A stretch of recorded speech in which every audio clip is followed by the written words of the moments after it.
भुट्टा 12 मास शहर में मिलने लगा है, लेकिन जिस समय गुरु महाराज भुट्टा मांगे उस समय मकई का समय था नहीं। अब हो गया, गुरु महाराज कहे हैं कि भुट्टा हमको खिलाओ। तो महर्षि संत सेवी परमहंस जी महाराज ने पूज्यपाद को बुलाया, भगीरथ बाबा को भेजा, केदार को बुला के लाइए। तो बाबा गए वहाँ। महर्षि संत सेवी परमहंस जी महाराज ने कहा, केदार, गुरु महाराज का शौक हो गया है भुट्टा खाने का, जहाँ हो खोज कर भुट्टा लाओ, गुरु महाराज को भुट्टा खिलाओ। तो ये कुप्पा घाट से भुट्टा की खोज में निकले कि गुरु महाराज जब भुट्टा खोजे हैं, इसका मतलब है कहीं न कहीं भुट्टा जरूर होगा। ये भुट्टा खोजने भागलपुर से निकले, जहाँ जहाँ जाना था गए, कहीं भुट्टा मिला नहीं। एक जगह ये गंगा जी के उस पार गाड़ी पर जा रहे थे और दोनों तरफ खेत देखते जा रहे थे। जहाँ कहीं मकई का खेत भुट्टा वाला देखूंगा, नज़र पड़ेगा, गाड़ी रुकवा लूँगा, उतर जाऊँगा, खेत वाले से आग्रह करके जैसे होगा खरीद करके भुट्टा लाके गुरु महाराज को खिलाऊँगा। खोज करने जा रहे हैं, गाड़ी के आगे बैठे हुए थे, चारों तरफ देखते जा रहे थे कहीं मकई का खेत मिले, लेकिन कहीं नज़र नहीं आ रहा था। एक पहाड़ी ढलान होकर गाड़ी जा रही थी, इतनी ऊंचाई पर गाड़ी जा रही थी। जो उधर गंगा जी को उस पार गए हैं वे जानते हैं कि उधर तो सिर्फ पहाड़ ही पहाड़ है, उसी को काट करके रास्ता बनाया जाता है। तो पूज्यपाद बाबा जिसमें बैठे हुए थे वह गाड़ी पहाड़ी ढलान में जा रहा था। अचानक गाड़ी एक्सीडेंट कर जाता है। जहां एक्सीडेंट किया गाड़ी, जहां अगर गाड़ी उलटती है तो जहां जाकर के गिरेगी गाड़ी, कहां जाएगी, नीचे रसातल, नट भाल्टू का पता नहीं चलेगा। इतनी ऊंचाई पर गाड़ी चल रही थी। अब गाड़ी हो गया एक्सीडेंट, अब उलटना है गाड़ी को। और ये गुरुदेव की सेवा के लिए भुट्टा खरीदने जा रहे हैं, खोजने जा रहे हैं, जहाँ मिले भुट्टा। देख लिया कि अब तो हम लोग बचने वाले हैं नहीं, गाड़ी एक्सीडेंट करके पहाड़ के ढलान में जा रही है। इन्होंने हृदय से पुकारा, गुरुदेव अब तो मैं चला, आपकी सेवा नहीं कर सका, भुट्टा आपको नहीं खिला सका। गाड़ी उलट रही है, जा रही है रसातल। अब देखिए यहाँ कुप्पा घाट में क्या हुआ कि जैसे पुकारते हैं कि गुरुदेव अब तो मैं चला, आपकी सेवा नहीं कर सका, भुट्टा नहीं खिला सका। वहाँ होता क्या है, कुप्पा घाट में गुरु महाराज थे, उन जो गए हैं आश्रम, उनका निवास पुराना वाला, अभी जो गए होंगे वो तो बदल गया। गुरु महाराज जिसमें सोते हैं वह ठो कमरा है, और जो कमरा था बाहर वाला और सब जो था बरांडा वगैरह सब टूट गया, और वहाँ विशाल मंदिर बन गया। और आपके जो मोहन भागवत सरसंघ चालक के प्रमुख हैं, उन्होंने आकर उस भवन का उद्घाटन किया। आए थे मोहन भागवत जी कुप्पा घाट, उसका उद्घाटन करने। विशाल मंदिर बन करके, हॉल बन कर तैयार हो गया वहाँ। तो गुरु महाराज का जो पुराना वाला था, जो पुराने सत्संगी हैं, याद कीजिए, बरांडा पर, गुरुदेव के बरांडा पर एक केम खाट रहता था, लकड़ी का बना हुआ।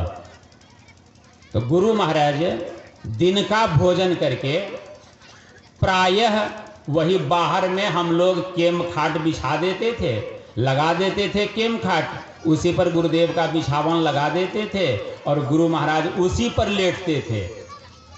भोजन के बाद प्रायः केम खाट हम लोग बरांडा पर लगाते थे, गुरुदेव का बिछावन बिछाते थे, उसी पर गुरुदेव भोजन के बाद लेटते थे।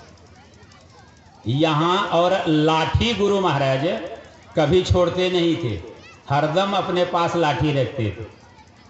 जो उनकी छड़ी थी, जो गुरुदेव को देखे हैं नहीं तो तस्वीर में तो जरूर देखे हैं छड़ी। गुरु महाराज छड़ी हरदम अपने हाथ में रखते थे, लाठी हरदम। लाठी से इतना प्यार करते थे कि गुरुदेव ने कहने की कृपा की थी कि जब मेरा शरीर नहीं रहेगा, जब मैं नहीं रहूँगा, तो मेरे हमको जो जलाओगे तो मेरे साथ साथ हमारे इस लाठी को भी जला देना। इसलिए जब हम लोग गुरु महाराज को जला रहे थे तो लाठी को भी हम लोगों ने रख दिया था चिता पर, और गुरुदेव के साथ साथ चिता पर लाठी को भी जला दिया। वह लाठी गुरुदेव की केम खाट पर गुरुदेव के पास रखा हुआ, हरदम लाठी गुरुदेव के पास। जैसे यहाँ पूज्यपाद चिल्लाते हैं, गुरुदेव हम तो जा रहे हैं, आपकी सेवा नहीं कर सका, अब संसार से जा रहा हूँ, गाड़ी उलट रही है पहाड़ पर, आ गई है ढलान में, अब जा रही है, कहाँ जाएगा ठिकाना नहीं, क्या होगा। और यहाँ देखिए कुप्पा घाट में क्या होता है। कुप्पा घाट में जैसे पूज्यपाद पुकारते हैं गुरुदेव को, गुरु महाराज लाठी लेकर के दोनों हाथ से वहां दीवाल में लाठी सटा देते हैं। दीवाल में लाठी गुरु महाराज सटा देते हैं और जोर जोर से चिल्ला के करते हैं, उल्टो उल्टो कैसे उलटते हो, उल्टो उल्टो कैसे उलटते हो। अब चिल्लाना शुरू कर दिए, लाठी लगा दिए दीवाल में और चिल्ला रहे हैं। कुप्पा घाट में सारे लोग जितने महात्मा थे सब आकर के सरकार के नजदीक खड़े, सब हाथ जोड़े हुए, क्या हो गया कौन जानेगा। संतन की गति गोई, दादू जाने ना कोई। कहाँ लाठी लग रही है, गुरु महाराज चिल्ला रहे हैं कि उल्टो कैसे उलटते। वहां लाठी लग गई। जहां गाड़ी जा रही थी पहाड़ में चुंबक के तरह गाड़ी लसक गई। पहाड़ के ढलान में गाड़ी जैसे पैसा में चुंबक में पैसा सट जाता है, वैसे पहाड़ में गाड़ी सट गई और लटका हुआ है ढलान में। सब देखने वाला तमाशगीर का मेला लग गया। ये क्या है, ये गाड़ी चुंबक के तरफ पहाड़ में लसका हुआ है, यहाँ लाठी लगी हुई है कि तुम उल्टो कैसे उलटते हो। लग गई लाठी यहाँ, और वहां पर तब तक गुरु महाराज चिल्लाते रहे जब तक सारे गांव वाले वहां जुट गए, मेला लग गया, सारे लोग उससे उतर गए। गाड़ी को ठेल कर चुंबक से जो लटका हुआ है पहाड़ में, उस पहाड़ से लेकर के ऊपर गाड़ी को लाकर फिर सारे पैसेंजर को बैठा करके भेज नहीं दिए। तब तक गुरु महाराज लाठी उल्टो कैसे उलटते हो। जब गाड़ी रोड पर आ गई, सारे लोग बैठ गए, तब गुरु महाराज कहा आप हो गया, लाठी नीचे कर लें। जब पूज्यपाद बैठे, किसी को हल्की फल्की चोट आई, पूज्यपाद को कुछ हुआ नहीं था। फिर गाड़ी खुली, फिर चले ये भुट्टा खोजते खोजते, और जाते जाते जाते जाते मकई का खेत मिल ही गया, भुट्टा का खेत मिल ही गया। देख लिया इन्होंने भुट्टे का खेत, गाड़ी वाले से गाड़ी रुकवा करके भुट्टा ला करके खेत वाले से मिल करके सारी बात कहकर भुट्टा लेकर वहां से भागलपुर कुप्पा घाट आए। महर्षि संत सेवी जी परमहंस जी महाराज के द्वारा भुट्टा को पकाया गया। भुट्टा को पका करके संत सेवी जी महाराज अपने से गुरु महाराज को कहे हुजूर भुट्टा आ गया है और उसको पका दिया गया है। गुरु महाराज को अपने हाथ से संत सेवी जी महाराज भुट्टा को खिलाए, एक एक करके समूचा भुट्टा गुरु महाराज खाए। थोड़ा सा जब बच गया तब महर्षि संत सेवी परमहंस जी महाराज ने कहा कि हुजूर अब छोड़ दिया जाए, नहीं तो पेट खराब हो जाएगा। जाके पूरा भुट्टा गुरु महाराज वो खाए उसको। और जब बाबा ने सारी कहानी सुनाई तो हम तो हुजूर के यहाँ खिला ही नहीं सकते, आज तो हम दुनिया से जा रहे थे, गुरु महाराज की सेवा नहीं कर सकते, भुट्टा खिला ही नहीं सकते। कहा क्या हुआ, कहा ऐसी ऐसी घटना हुई। कहा कितना बज के कितना मिनट में, कहा इतना बज के इतना मिनट में। तब सब महात्मा को हुआ कि लाठी कहाँ लगी। हम लोग नहीं जान सके थे कि लाठी कहाँ लगी है, उल्टो कैसे उलटते हो, कहाँ उल्टा, कहाँ गाड़ी लगी थी लाठी। अब सबको हुआ कि गुरु महाराज लाठी कहाँ लगाए थे। जिनको लाठी लगाकर गुरुदेव ने बचाया जान, वह जान आपके बीच उपस्थित है। गुरु महाराज के वैसे दुलारे बेटे जो 1965 ईस्वी से गुरु महाराज की सेवा की। कल से ही मैं आप लोगों को सुना रहा हूँ कि दुर्लभ आशीर्वाद, इनकी सेवा से खुश होकर गुरु महाराज ने कई बार कहा, मांगो बेटा क्या मांगते हो। और इन्होंने मांगा, जो मांगा सो दे दिया गुरु महाराज ने, एव मस्तु कह दिया। वैसे महान आत्मा हम लोगों के बीच में हैं। इन्हीं के चलते, इन्हीं का सेवा छिन छिन कर मैं भी कुछ सेवा गुरुदेव का कर लिया करता था। जब तक कुप्पा घाट में रहा, वहीं पढ़ा लिखा। इन्होंने मुझे बाहर जाने नहीं दिया।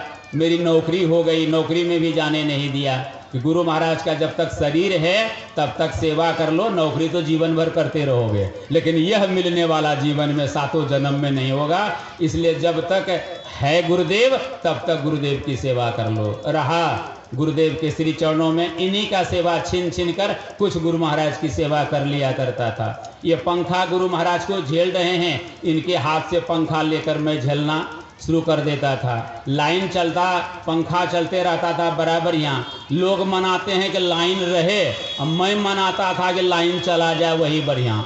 काहे लाइन चला जाता था तो पंखा झेलने का मौका मिलता था गुरु महाराज को, इसलिए मैं मनाता था कि लाइन भागिए जाए, वही बढ़िया। कम से कम गुरु महाराज को पंखा तो झेलूंगा। तो इनके हाथ से पंखा लेकर गुरुदेव को मैं पंखा झेलने लगता था। और गुरुदेव की जो ये कुछ सेवा करते थे, इन्हीं का सेवा लेकर के मैं भी गुरुदेव का कुछ न कुछ सेवा कर लिया करता था। ऐसे महान आत्मा जिन्होंने गुरु महाराज की अटूट सेवा की, साहित्य सेवा। गुरु महाराज ने कहा मेरे साहित्य का इंचार्ज बनाया, मेरा प्रकाशन विभाग तुम ही संभालो। इन्होंने कहा कि हुजूर हम आपकी सेवा करेंगे, प्रकाशन का नहीं। गुरु महाराज ने कहा कि प्रकाशन किसका है, पुस्तक किसका है। तो पूज्यपाद ने कहा कि आपका है। तो कहा हमारी पुस्तक अगर तुम उसकी सेवा करोगे तो हमारी सेवा हुआ कि नहीं। इसीलिए 25 वर्षों तक पुस्तक की सेवा गुरु महाराज के आदेश से इन्होंने किया। और समय जितना बचता था पुस्तक सेवा से, वो गुरु सेवा में अपने को समर्पित किया। वैसे महान आत्मा आपके बीच। और प्रवचन का विषय अभी है जो हम लोगों ने प्रातःकाल सुना था कि परमात्मा किसे कहते हैं। बड़ी गंभीर ज्ञान था। जो थे पंडाल में उन्होंने बड़ा शांत भाव से सुना था, उनको ज़्यादा रस मिलेगा अभी के प्रवचन में। मैं पूज्यपाद से आग्रह करता हूँ कि जो प्रतिपाद्य विषय आपने रखा है, उसी प्रतिपाद्य विषय पर आप हम गुरु भाई बहनों को जो यहाँ पधारे हैं उनके बीच अमृत की वर्षा करने का प्रयास करेंगे, आशीर्वचन देने का प्रयास करेंगे। परमाराध्य श्री सद्गुरु महाराज के दुलारे बेटे पूज्यपाद श्री केदारनाथ स्वामी जी महाराज।